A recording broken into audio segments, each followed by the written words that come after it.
92% of Americans have financial goals for 2026. 77% say saving more money is their number one priority. That's 250 million people who want to keep more of what they earn. And here's the brutal reality. Most of them will fail. Not because they don't make enough money, but because they're hemorrhaging cash through invisible leaks they don't even see, subscriptions they forgot, convenience fees they ignore, lifestyle creep they justify, death by 1,000 small decisions. Marcus Aurelius governed the Roman Empire. He had access to unlimited wealth, palaces, gold, power beyond measure. And yet he wrote in his private journal, "Very little is needed to make a happy life.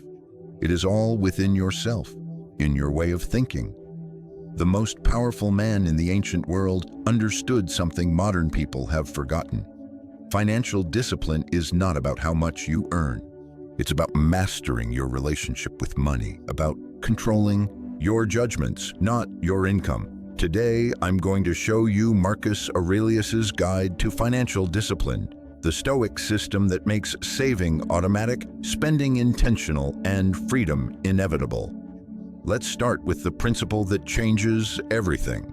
First principle, you don't control your income, but you control every dollar that leaves. Most people obsess over making more money. They want the raise, the promotion, the side hustle. And there's nothing wrong with that. But it's only half the equation, and it's the half you control least. You don't control whether your boss gives you a raise. You don't control the economy. You don't control inflation or market conditions. Those are external events, preferred but not in your power. What you do control completely is what you spend. Every subscription, every impulse purchase, every convenience fee, every dollar that leaves your account is a choice. And most people make that choice unconsciously, on autopilot, driven by emotion and habit. Marcus Aurelius called this the dichotomy of control. The Stoic focuses all energy on what they can change and accepts what they cannot. Income is preferred. Spending is controllable.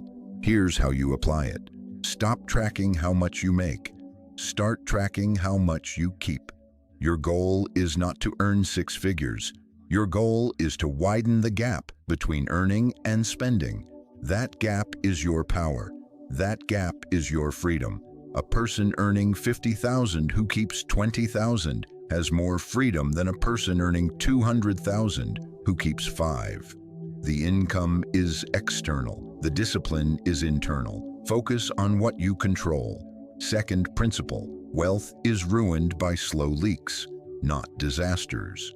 You think you're financially responsible because you don't make big, stupid purchases. You didn't buy the luxury car. You didn't blow $10,000 on a vacation. You're being careful. But financial ruin doesn't come from explosions. It comes from erosion, small, invisible.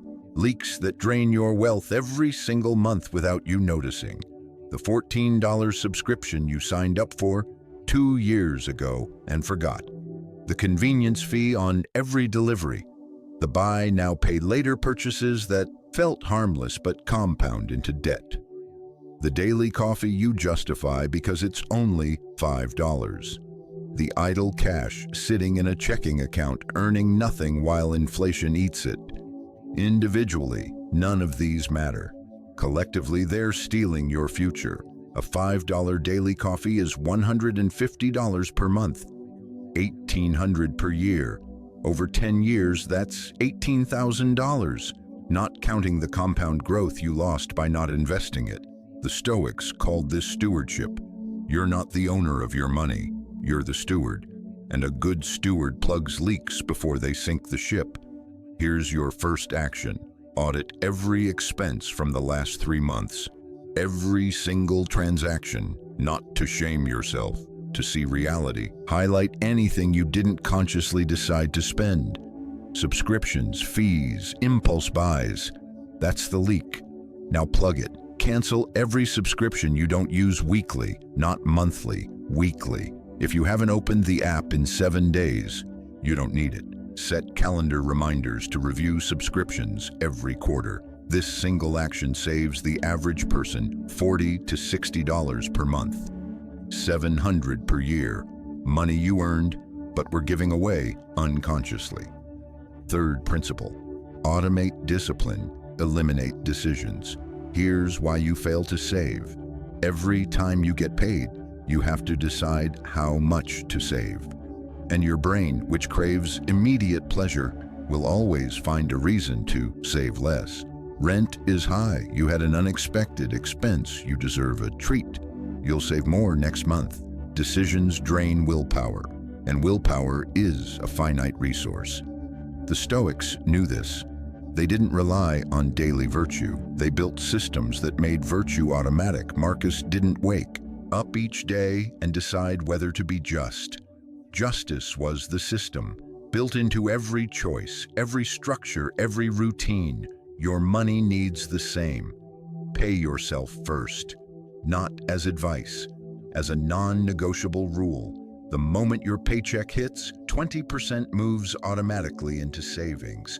Not after bills, not after spending. First, before you see it, before you can rationalize using it. This is the Stoic financial operating system. You're not relying on motivation to save. You're making saving the default. Spending becomes the choice that requires effort, and effort creates friction.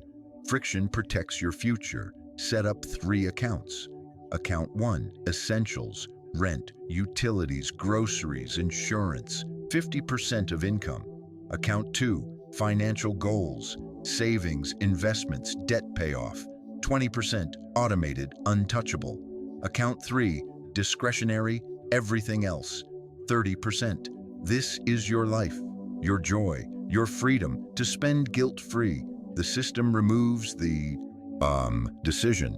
You're not wondering if you can afford something. You check account 3. If the money's there, spend it. If it's not, you can't. No guilt, no negotiation. The system decided. Fourth principle: define enough or you'll chase forever. Marcus Aurelius lived in a palace with infinite wealth, and he wrote, "It is not the man who has too little, but the man who craves more that is poor."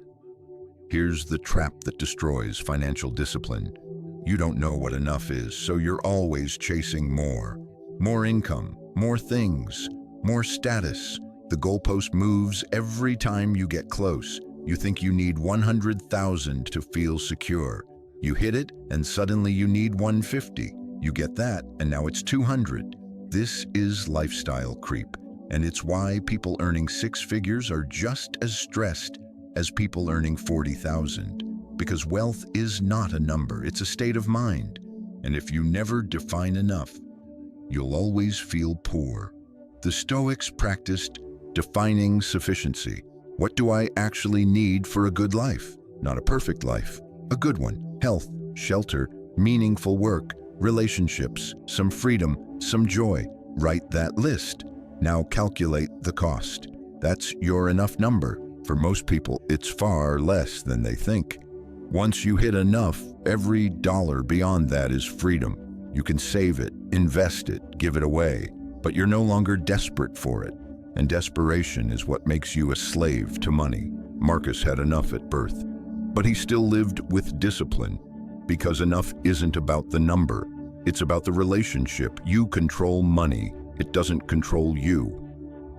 Fifth principle: every purchase is a vote for your future self. The Stoics practiced memento mori. Remember, you will die. Not to be morbid, to be clear. Your time is finite, and money is just stored time. Every dollar you spend is time you traded for it. The question is, was it worth it? Most people spend unconsciously. They buy things to fill voids, to impress others, to numb discomfort. And then they wonder why they're broke and unfulfilled. Here's the Stoic filter for every purchase. Ask, does this align with my values? Does this serve my future self or just my present impulse? Will I care about this in a year? In 5 years, that new gadget feels exciting today. In 3 months, it's in a drawer. That expensive dinner feels indulgent. The memory fades in a week. But the money you saved and invested, that compounds. That buys freedom. That creates options for future you. This isn't about deprivation, it's about intention. Seneca said, "It is not the man who has too little, but the man who craves more that is poor." Spend on what matters. Cut ruthlessly on what doesn't. Pre-decide your spending. 1 meaningful experience per month. 1 quality item per quarter. Track it, schedule it, savor it. Intentional spending brings more joy than impulsive consumption ever will. 6th principle. Time is the only currency that matters. Marcus Aurelius wrote, "It is not death that a man should fear, but he should fear never beginning to live." Most people spend their entire lives trading time for money, then spending that money to recover from the time they lost earning it. This is the trap.